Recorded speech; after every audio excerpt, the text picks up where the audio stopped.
Look for communities that are dominated by angry and hostile men, that glorify violence and aggression, or that encourage shaming and humiliation of others.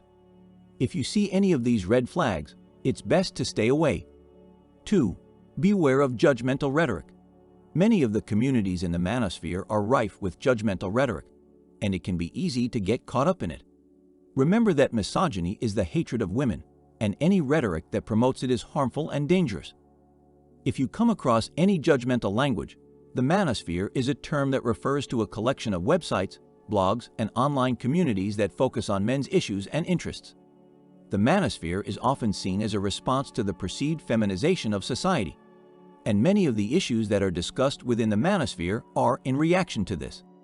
The manosphere is a term used to describe a loosely connected group of online communities made up of men who are interested in discussing issues related to masculinity, relationships, and romance. While the manosphere can be a great resource for learning about these topics, it can also be a breeding ground for toxic and harmful behavior. If you're new to the manosphere, or if you're just looking to avoid some of the most common pitfalls, here are a few tips to help you out. 1. Be aware of the red flags. The manosphere can be a dangerous place, and it's important to be aware of the red flags that indicate a potentially toxic community. There are a number of different topics that are commonly discussed within the manosphere, such as men's rights, pickup artists, and men's health. The manosphere is not a unified movement, and there is no one leader or central organization. However, there are a number of influential figures within the manosphere, and many of the websites and blogs that make up the manosphere are interconnected.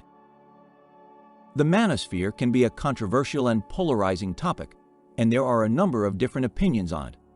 Some people see the manosphere as a positive force that is raising important issues, while others view it as a judgmental and reactionary movement. There is no one answer to this question, and it is ultimately up to each individual to decide what they think about the manosphere. There are many dangers associated with the manosphere. Here are just a few. 1. MRA and PUA websites and forums are full of judgmental and objectifying content. 2. These sites often promote dangerous and harmful ideas about women, romance, and relationships. 3. They often encourage men to view women as nothing more than objects for romantic pleasure. 4. They can lead men to believe that it is okay to mistreat and even abuse women. 5. They can foster a sense of entitlement and entitlement mentality among men. 6. They can promote an unhealthy view of masculinity. 7. They can cause men to become isolated and disconnected from the rest of society. 8. They can lead men down a path of self-destruction.